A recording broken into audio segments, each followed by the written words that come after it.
এতদিন তোমাদের অরুণাচলের বরফ দেখাচ্ছিলাম দূর থেকে, বাসের জানলা দিয়ে মুঠো ক্যামেরা বন্দি করে তোমাদের দেখাচ্ছিলাম, কিন্তু না, এবার বাস এসে দাঁড়িয়ে পড়লো তাওয়াংয়ে, আর আমরা নেমে পড়লাম বরফ আবৃত মাটিতে। মাটির ওপর বরফ পড়ে রয়েছে, সে এক অদ্ভুত অনুভূতি। চারিদিকে পুরো সাদায় সাদায় ভরে গেছে, মেঘ কোথায় কোনটা মেঘ কোনটা বরফ কিছু বোঝা যাচ্ছে না। এখানে এসে একটু ছবি না তুললে হয় বলো?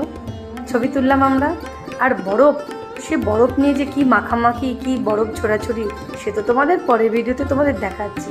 আসলে হাতের সামনে এরকম বরফ পেলে কার না ধরতে ইচ্ছা করে বলো? তাই এক মুঠো বরফ ধরে ফেললো প্রাপ্তি।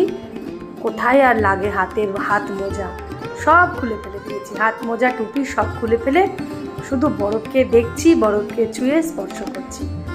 তোমাদের দেখাচ্ছি আমার চোখ দিয়ে অরুণাচল প্রদেশ, ঘুরিয়ে দেখাচ্ছি। এখন অনেক কিছু ঘোরা বাকি আছে, তোমরা আমার সঙ্গে থেকো, ভালো থেকো। পরের ভিডিও নিয়ে খুব শিগগিরই আসি, ততক্ষণ টাটা।